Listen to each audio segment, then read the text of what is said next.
நீதிமொழிகள் 4:20. இப்போ சொல்றாரு, நீ செழிக்கணுமான்னு கேட்குறாரு. எல்லாம் சொல்லுங்க, செழிக்கணுமா? இப்போ அவர் சொல்றாரு, எனக்கு செவி கொடுங்கள், அப்பொழுது தேசத்தின் நன்மையானதை புசிப்பீர்கள். பக்கத்தில் பார்த்து சொல்லுங்க, செவி கொடுத்தா செழிப்பாம? செழிப்பு எங்கேயோ இருக்குன்னு நினைக்கிறீங்க? அவர் சொல்றாரு, செவி கொடு. சும்மா கூட்டத்தில் வந்துட்டு அங்கங்கே சுற்றிட்டு இருக்கிறதுனால வேலைக்கு ஆகாது. ஒரு சொன்னார், அப்போ நான் எனக்கு வேலையாயிடுச்சு, கேட்கவே இல்லை. அதுக்கப்புறம் கேட்டியா? நீ உனக்கு அக்கறை இல்லைன்னு சொல்லு. அது காரணம்லாம் என்கிட்ட சொல்லக்கூடாது. சில பேர் இருப்பாங்க இங்கே ஊழியத்தில் ஏதாவது ஹெல்ப் பண்ணிக்கிட்டு, ரொம்ப சந்தோஷம் நீங்கள் ஹெல்ப் பண்ணுறது. ஆனால் எனக்கு என்ன ரொம்ப முக்கியம் தெரியுமா? நீங்கள் ஹெல்ப்பே பண்ணாட்டினாலும் பரவாயில்ல, இதை கேட்குறது தான் எனக்கு முக்கியம். நான் வேலைக்கு வேணால் 10 பேர் வச்சுக்கிறேன். நாளைக்கு நான் இங்கே ஹெல்ப் பண்ணிவிட்டு உன்னை உருப்படலைன்னா அது மாதிரி அசிங்கம் எதுவுமே கிடையாது.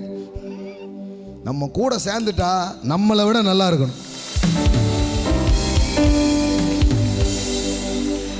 ஆமே.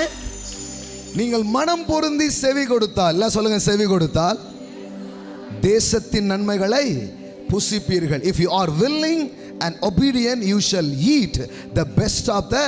கடவுள் சொல்றாரு, நான் பேசுறத மட்டும் நீ கேட்பன்னா உலகத்திலேயே சிறந்தது உனக்கு. இப்படியா தட்டுவீங்க?